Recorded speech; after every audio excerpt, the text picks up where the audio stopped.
الحمد لله الذي نحمده ونستعينه ونستغفره ونستهديه ونعوذ به من شرور انفسنا وسيئات اعمالنا من يهده الله فلا مضل له ومن يضلل فلا هادي له اشهد ان لا اله الا الله وحده لا شريك له واشهد ان محمدا عبده ورسوله لا نبي ولا رسول بعده اللهم صل وسلم وبارك على نبينا محمد وعلى اله واصحابه ومن تبعهم بإحسان الى يوم الدين وبعد. وقد قال الله تعالى في كتابه الكريم اعوذ بالله من الشيطان الرجيم يا ايها الذين امنوا اتقوا الله حق تقاته ولا تموتن الا وانتم مسلمون. وقال ايضا يا ايها الناس اتقوا ربكم الذي خلقكم من نفس واحده وخلق منها زوجها وبث منهما رجالا كثيرا ونساء واتقوا الله الذي تساءلون به والارحام ان الله كان عليكم رقيبا. Ma'asyiral muslimin, sidang sholat Jumat yang berkah Allah senantiasa kita tingkatkan kesolehan kita, keimanan kita, ketawaduan kita, zikir kita, sabar kita hanya semata kepada Allah Subhanahu wa taala sebagai bekal kita untuk menghadap kepadanya.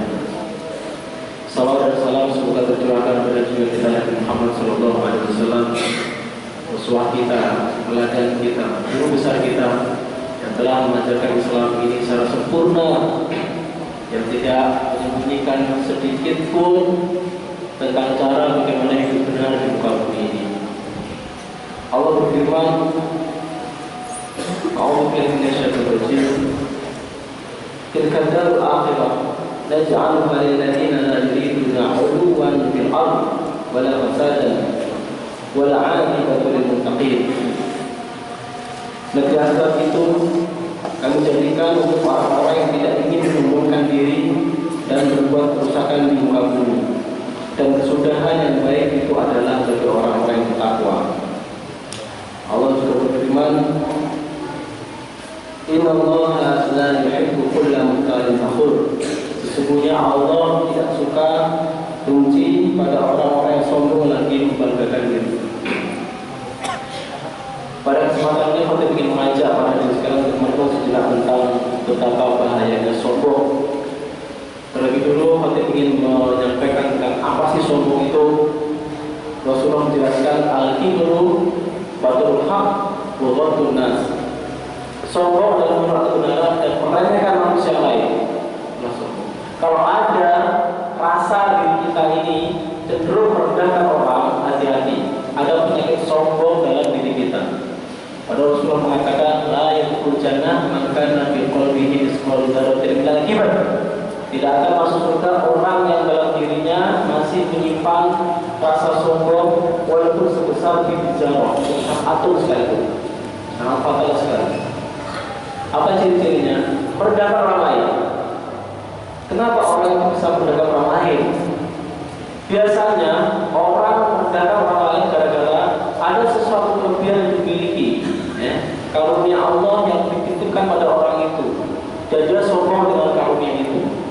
Misalkan orang sombong karena dia lebih kaya daripada orang lain. Padahal kekayaan dan titipan Allah, titipan Allah yang harus dikelola dengan baik, dibagi pada yang berhak, bukan milik yang sesungguhnya. Hanya gara-gara dia lebih kaya, dia merendahkan orang miskin depannya. Dia cenderung memilih teman-teman sesama yang kaya. Dalam forum pertemuan, dia duduk dengan orang-orang yang sama status sosialnya. Yang miskin pinggir saja, tidak selevel. Saya orang kaya, ngerti nggak? Saya orang kaya. Saya beli bisa membeli apapun.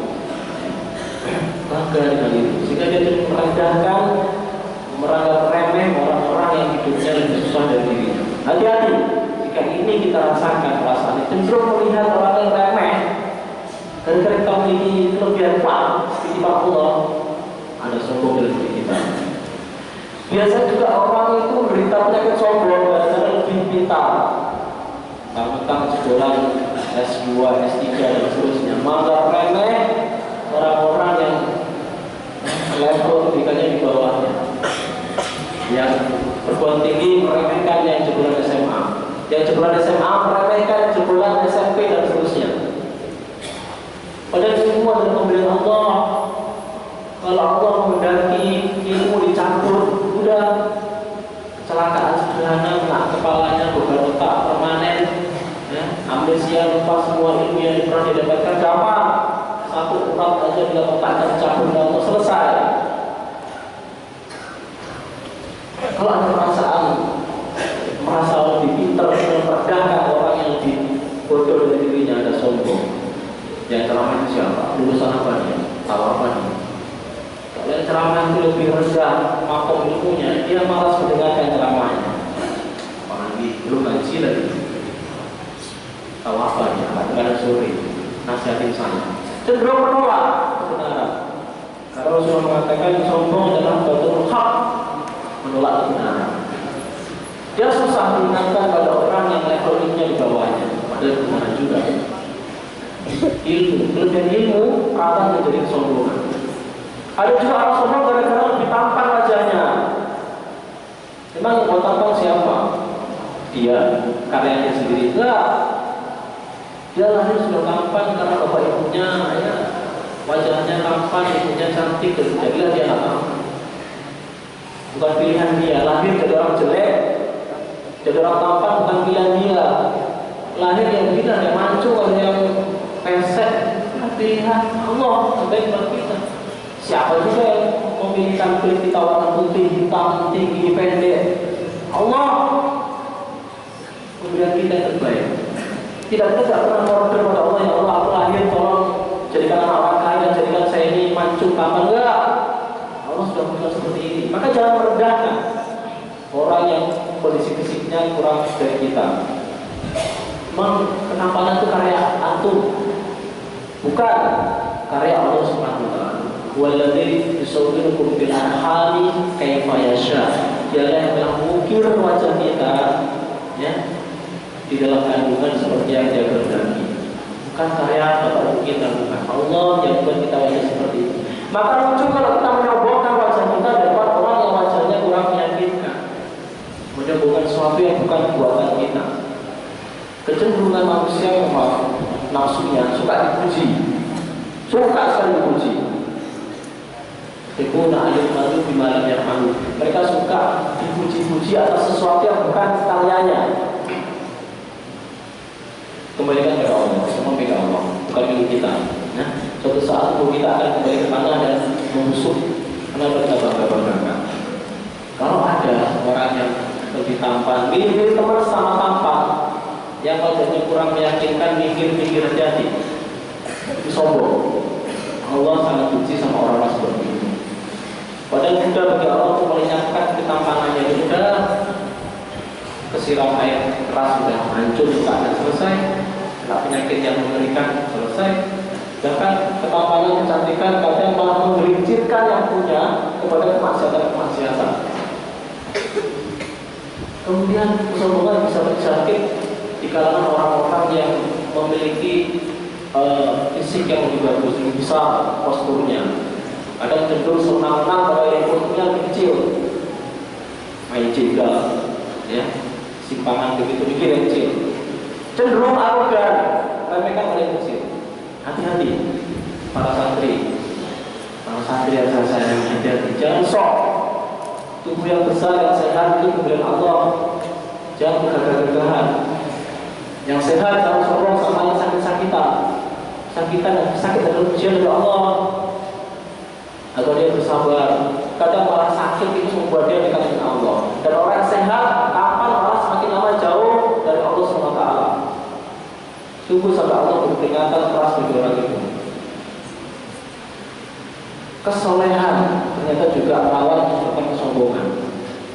Merasa ilmunya tinggi, bahasa Arabnya bagus, umroh berkali-kali dan seterusnya.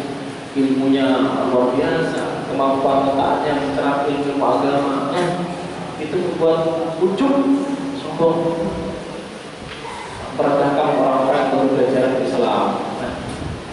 Memang siapa dia? Orang pintar kadang merendahkan orang yang masih belajaran begitu. Memang dia bisa pintar juga, dulu prosesnya belajar bertahun-tahun baru penting. Ketika melihat ada orang lagi belajar, itu aja nggak bisa. Itu aja nggak bisa. Emang dia sendiri belajar juga pernah nggak bisa dan tidak bisa, baru bisa, itu sudah sombong. Lupa kemudian dulu pernah dalam keadaan tidak bisa. Ajari yang nggak bisa. Orang soleh, lama-lama juga muncul kesombongan.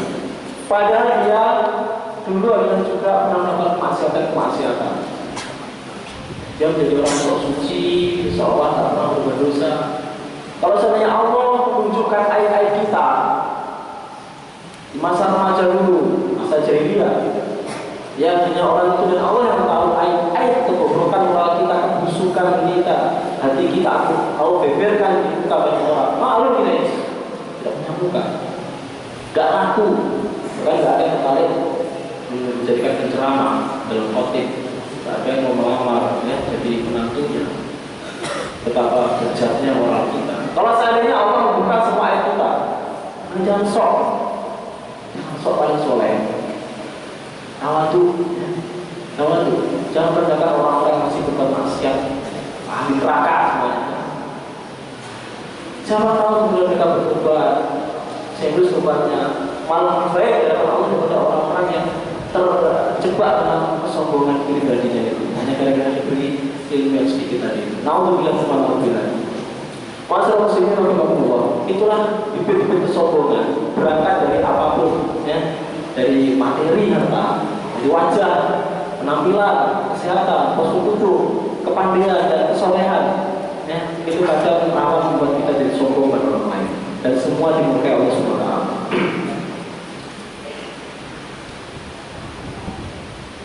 Lalu bagaimana cara kita untuk menghindari sombongan? Kita harus mengetahui bahwasanya segala pujian dan sanjungan, segala kebaikan hanyalah milik Allah Subhanahu wa taala. Alhamdulillah, segala puji, segala pujian dan sanjungan hanyalah milik Allah, bukan milik makhluk. Kalau saya mengatakan segala pujian, berarti kira-kira kita adalah bagian tidak? Tidak. Manusia tidak berhak dipuji, tidak berhak disanjung, dilem. Tidak. Hanya Allah yang berhak dipuji. Ketampanan milik Allah. Allah maha indah. Kekayaan semua milik Allah. Kita hanya ngaku-ngaku aja, titipan saja. Ketampanan milik Allah. Allah yang membuat kita jadi seperti ini. Kesehatan milik Allah semata. Kalau Allah tidak mengizinkan kita sehat, kita tidak bisa hadir depan ini. Kepintaran ilmu milik Allah. Allah yang mengajari kita seperti ini. Dari lahir kita tidak punya apa-apa, otak kita masih belum sempurna, tidak tahu apapun tentang ilmu di alam semesta ini. Nah, Allah berikan sedikit demi sedikit membantu kita menyerap ilmu itu. Jadi Allah semuanya titipan Allah. Kalau ada yang puji kita, wah sampai pintar ya cerdas.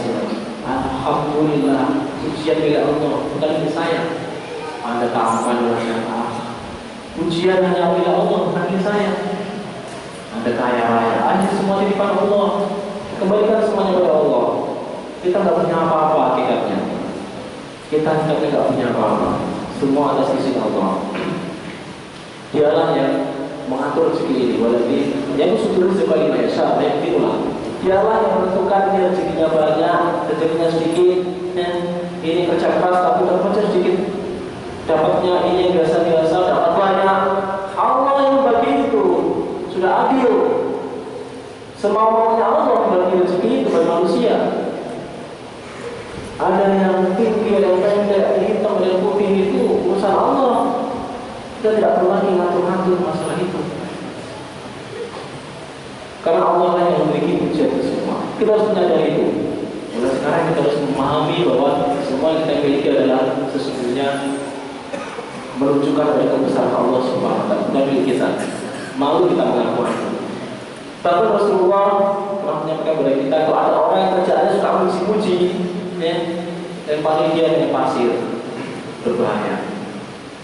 Karena kalau sudah muncul, itu masuk dalam diri kita, bangga dengan diri kita. Ada orang pintar ya, oh, masa sih? Iya, itu baru sedikit yang kita sampaikan tadi. Oh, muncul. Begitu mulai kita menikmati sanjungan itu, kita akan mencoba untuk mempertahankan status itu melekat dalam diri kita. Kita menampilkan diri seorang utama, bahasa kita atur-atur seilmiah mungkin, biar orang semua menyangka bahwa kita orang pintar bergerak.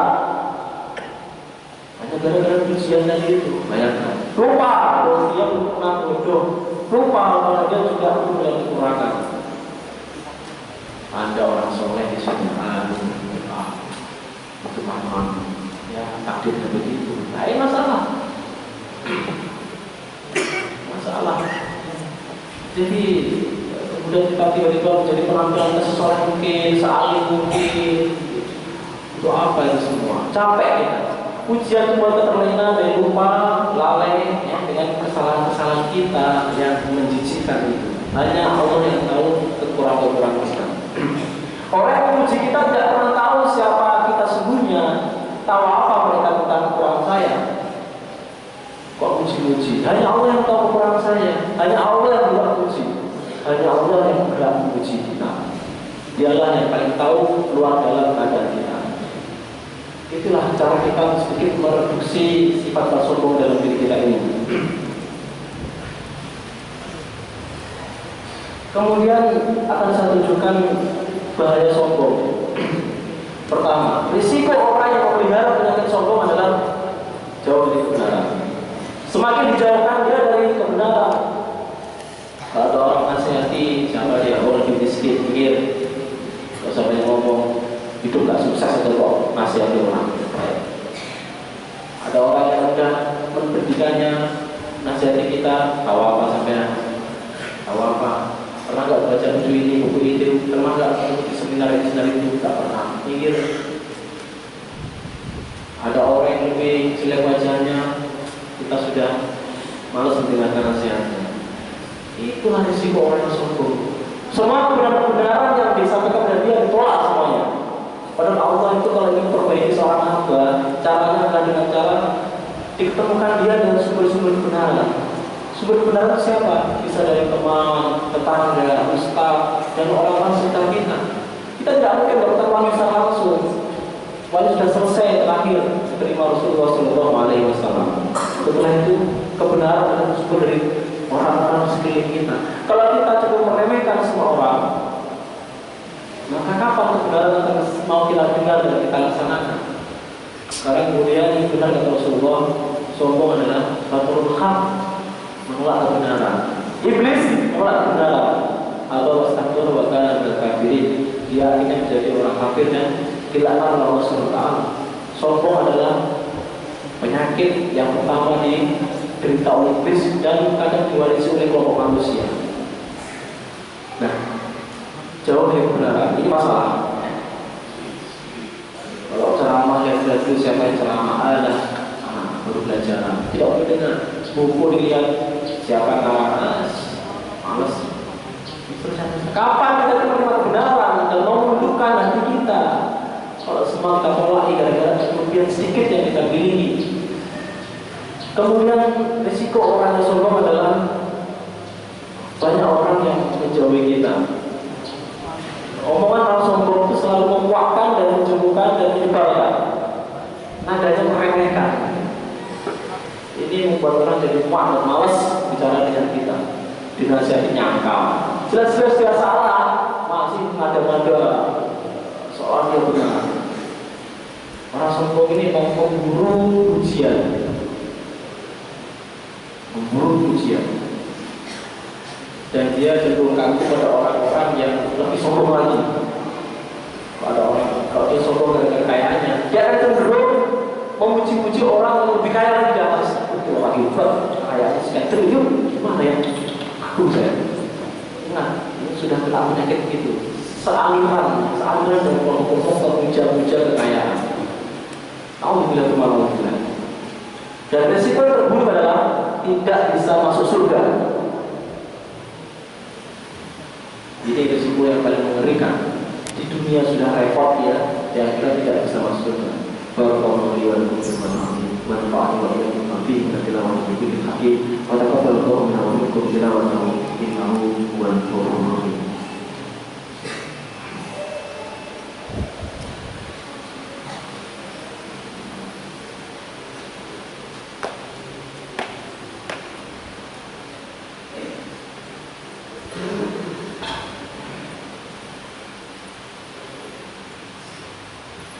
Alhamdulillah alladzi nahmaduhu wa nasta'inuhu wa nastaghfiruhu wa nastaghfiruh wa na'udzu bihi min shururi anfusina wa sayyi'ati a'malina may yahdihillahu fala mudilla lahu wa may yudlil fala hadiya lahu asyhadu an la ilaha illallah wa la syarika lahu wa asyhadu anna Muhammadan abduhu wa rasuluhu la nabiyya wa rasulullah ba'da Allahumma shalli wa sallim wa barik ala nabiyyina Muhammadin wa ala alihi wa sahbihi wa man tabi'ahu bi ihsan ila yaumil qiyamah.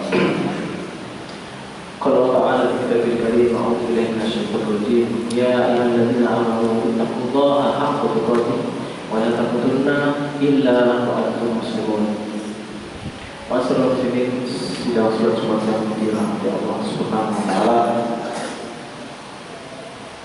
Marilah kita kembali introspeksi diri. Kadang Allah itu mengingatkan kesombongan orang dengan berbagai macam cara. Dengan musibah yang kita terima, segera kita merenung kenapa musibah ini harus saya terima. Jangan-jangan karena kesombongan saya.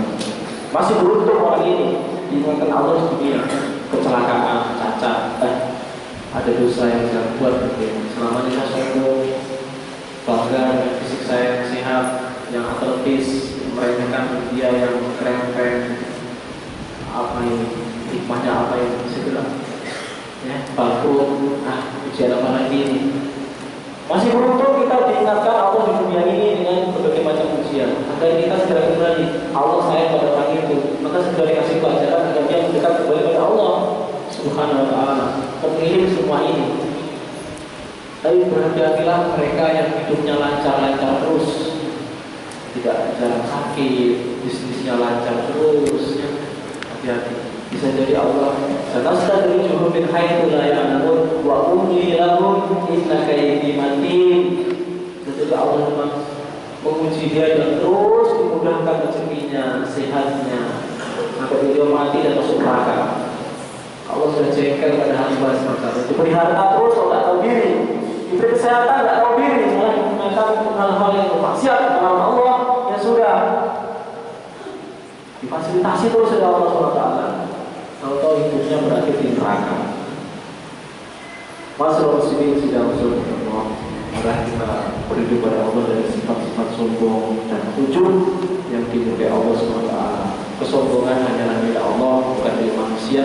Kita hanyalah hamba yang rendah dan ngaku-ngaku saja, ngaku-ngaku ilmunya, ngaku hartanya. Mari kita berdoa kepada Allah semoga kita selamat dari berbagai ujian, ujub dan kesombongan ini dan dimasukkan dalam hamba-hambanya di surga-Nya. Amin ya rabbal alamin. Inna Allaha wa malaikatahu yusholluna 'alan nabi ya ayyuhalladzina amanu shollu 'alaihi wa sallimu taslima. Allahumma shalli ala Muhammad wa ala ali Muhammad kama shallaita ala Ibrahim wa ala ali Ibrahim wa barik ala Muhammad wa ala ali Muhammad kama barakta ala Ibrahim wa ala ali Ibrahim fil 'alamin innaka Hamidum Majid. Allahumma ighfir lil muslimina wal muslimat wal mu'minina wal mu'minat al-ahya'i minhum wal amwat. Rabbana innana sami'na munadiyan yunadi lil-iman an aminu bi rabbikum fa amanna. Rabbana faghfir lana dhunubana wa kaffir 'anna sayyi'atina wa tawaffana ma'al abrar. Rabbana srif 'anna 'adzab jahannam inna 'adzabaha kana gharama innaha sa'at mustaqarra wa muqama. Rabbana hab lana min azwajina wa dhurriyyatina qurrata a'yun waj'alna lil-muttaqina imama. Allahumma ij'alna wa ahlana min ahli al-'ilm wa ahli al-khair wa la taj'alna wa iyyahum min ahli asy-syarri wal ghayr. Rabbana atina fid dunya hasanah wa fil akhirati hasanah wa qina 'adzabannar. Subhana rabbika rabbil 'izzati 'amma yasifun wa salamun 'alal mursalin walhamdulillahi rabbil 'alamin. Ibadallah, innallaha ya'muru bil 'adli wal ihsan wa ita'i dzil qurba wa yanha 'anil fahsya'i wal munkari wal baghi ya'idukum la'allakum tadhakkarun.